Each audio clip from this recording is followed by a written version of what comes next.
Boa noite, senhor presidente, senhoras vereadoras, nobres pares, público aqui presente, muitos amigos, né? Eu vou destacar hoje a presença do Joel, em nome de todos os frequentadores assíduos, né, dessa casa, e também os internautas.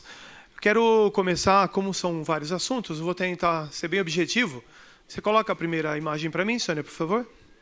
Então, destacando um pouquinho das ações que eu participei na semana passada, essa primeira foto, ela representa aqui o segundo fórum realizado pelo pessoal que organiza o movimento da Fazenda Cachoeira, não é? Então, foi uma riqueza inexplicável. Em tão pouco tempo é impossível a gente falar quanta sabedoria o professor doutor Cândido Malta, ele é arquiteto urbanista, ele trouxe para a cidade de Vinhedo. Pode colocar outra foto? Acho que fica bom para explicar.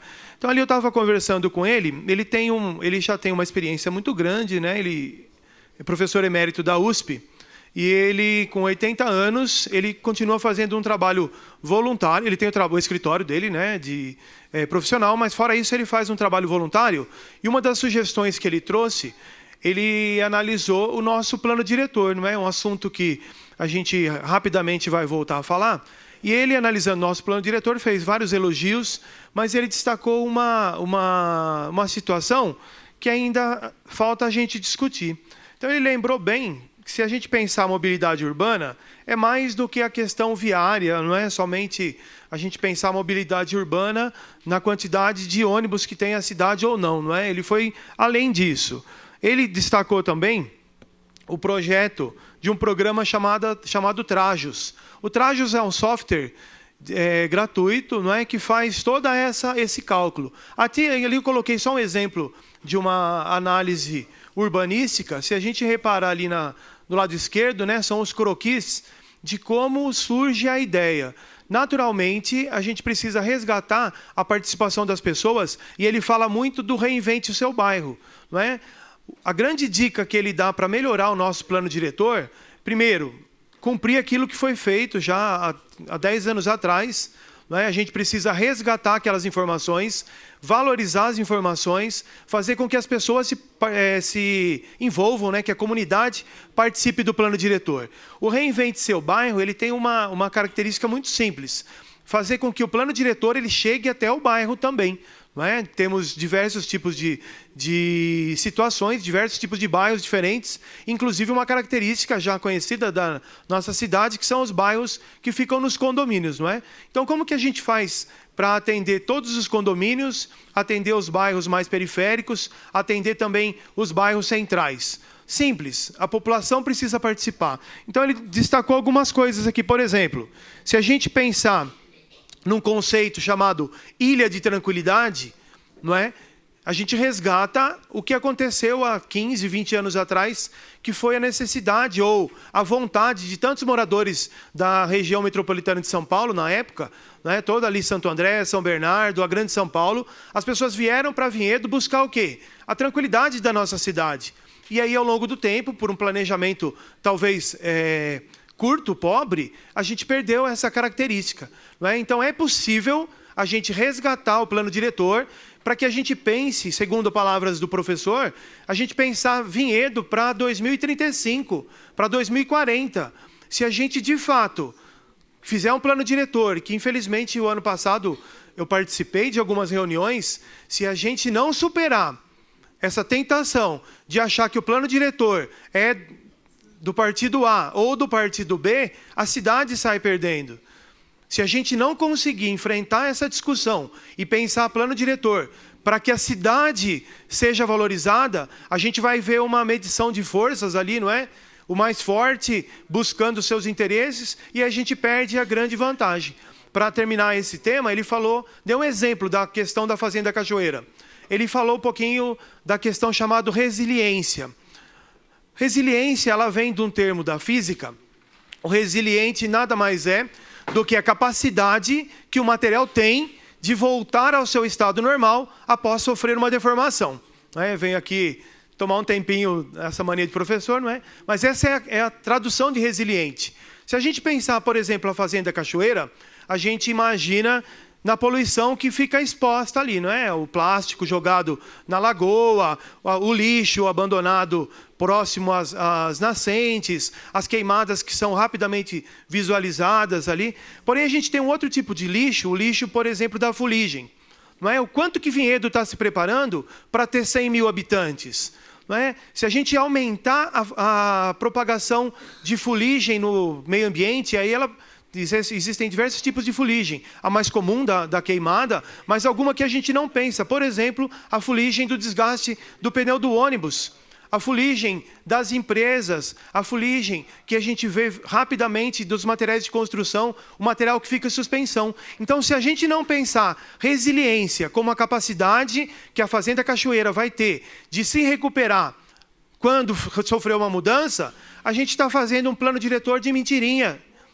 E eu não posso vir aqui na tribuna fazer o meu trabalho de vereador e a gente viver numa cidade de mentirinha.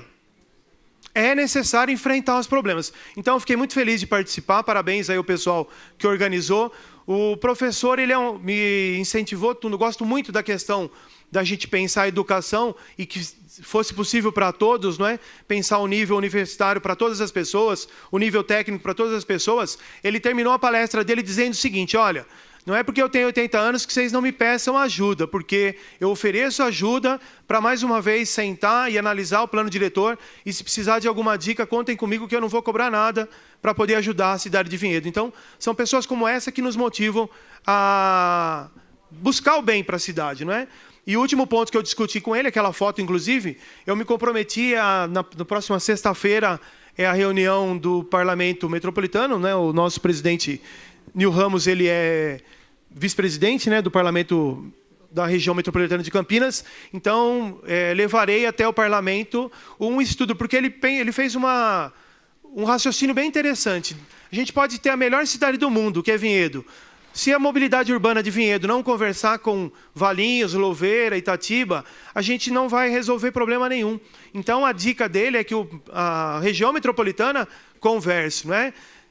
As dificuldades de Vinhedo precisam estar ligadas ali com as dificuldades de Valinhos. Por exemplo, a gente fala tanto da prolongação da Avenida Independência, não é? E o trabalho que eu vi nesse final de semana, uma proposta que me parece a prefeitura está fazendo para melhorar o fluxo de trânsito, né, no horário de pico. Não adianta nada Vinhedo fazer um trabalho e as cidades vizinhas não pensarem, não é?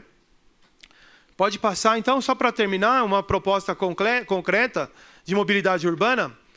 Eu acho que é a sequência. Então, eu resgatei, esse final de semana a gente conversou um pouquinho. Essa é uma proposta que eu apresentei quando eu fiquei como vereador suplente. Então, a gente precisa pensar rapidamente aqui em Vinhedo, como ação prática, uma mobilidade urbana para o centro. Ou a gente melhora o nosso estacionamento, ou a gente vai viver um caos, porque é questão matemática, não é? Então, aí seria uma proposta a gente usar aqui a região da FEPASA, antiga FEPASA. Nós temos aqui, se a gente olhar o nível da 2 de abril, é possível a gente prolongar com... existem empresas especializadas, a gente fazer um estacionamento desnivelado ali, e aí fica fácil para a gente controlar. Você tira todo o trânsito aqui das ruas principais, você facilita com que as pessoas se concentrem, consigam estacionar. Então, eu acho que a gente precisa, no nosso plano diretor, pensar sobre isso também. Pode colocar, eu trouxe uma outra imagem, que a gente não pode esquecer do meio ambiente também, não é? Para a gente não criar ali um elefante branco de concreto armado, é necessário utilizar o que há de mais moderno. Por exemplo, ali a questão de um estacionamento, né, totalmente seguro e pensando no meio ambiente. E aí, como foi falado a semana passada da questão do bicicletário, pode colocar? Eu dei um exemplo ali. Ó, a gente poderia usar essa mesma característica de estacionamento, usando toda essa região, de repente, sem quebrar o fluxo aqui da Luiz Páfaro, né, fazer suspenso, e a gente colocar, de repente, ali um bicicletário. Uma ideia ali que rapidamente você otimiza o espaço, facilita a movimentação das pessoas e a gente pensa no meio ambiente. Então, essa é uma proposta concreta aí para a gente pensar em mobilidade urbana. Pode mudar, Sonia? Deixa eu respirar, né? Eu falei no começo que é bastante assunto. Vereador, rapidamente, uma parte. Só para complementar e talvez ajudar, há também há como fazer em forma de PPP, né? Com as parcerias privadas. De repente, a prefeitura consegue, né? Sim. Lógico, tem que verificar situações. Nós temos também um grande buraco, digamos assim, que é o centro de convivência. Ali já é área pública mesmo. Aqui da FEPASA, não sei se poderia, mas enfim, como uma PPP, de repente, então é fato de dispensar sim. Parabéns pela muito ideia. bem lembrado. 20 anos atrás, as empresas consultavam ou valorizavam o seu espaço através do metro quadrado, né? A gente lembra, quanto tem de metro quadrado no seu estoque? Hoje, de fato, eles pensam no metro cúbico. Então, ali também, de fato, é uma grande área para a gente reaproveitar.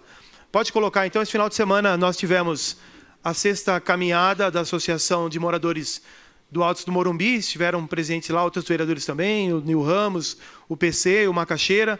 Então, eu fico muito feliz de morar nesse bairro que tem uma visão muito clara de meio ambiente, não é? O respeitar a criação, que era o tema que os moradores escolheram, né? Então eu parabenizo aqui, em nome da associação, a presidente Maria Paula, e aí foi uma foto bem simbólica. Se vocês olharem, logo depois das pessoas, na primeira camada, aquelas mudas de árvores, na verdade, aquelas árvores que estão ali com cerca de 2 metros, 3 metros de altura, elas foram plantadas há 6 anos atrás, não é? Então ali é o Bosque Seu Caçula. Foi muito importante ali para as crianças, principalmente, a gente valorizar a educação. Só tem uma alternativa. Ou a gente educa as crianças, ou, infelizmente, a gente não tem um futuro garantido, né? Pode parecer um clichê, mas não é uma realidade. Então, parabéns ali para a associação. Pode colocar também. No domingo também estivemos presentes na festa de 115 anos de aniversário da Associação Italiana Vinhedense. E eu gosto muito do conceito da gente conhecer a nossa história para a gente não cometer os mesmos erros do passado, né? Então, parabéns ali para toda a diretoria. O padre Giovanni foi muito feliz ontem. Estávamos presentes ali na paróquia São Sebastião, né? Então, de fato, o Márcio Melli estava ali presente também, né? Márcio Nil Ramos também presente. Como é importante a gente valorizar a história da nossa cidade, não é? Como foi dito ontem pelo padre, a questão da gente ter reconhecer a nossa história, a gente precisa retomar alguns rumos que a gente perdeu ao longo do tempo. Pode passar? Esse quero encaminhar já para o final do meu discurso. Eu fiz uma indicação no começo de fevereiro, e isso é ali a Escola Antônia do Canto. Para quem conhece ali, antigo vizinho do Olímpicos, não é? Aquela quadra ela é utilizada na escola durante o dia pelas crianças e nos finais de semana pela comunidade. Então, todo o alambrado que faz fronteira ali da quadra, vamos chamar assim, ele tem vários espaços que a gente conhece criança, não é?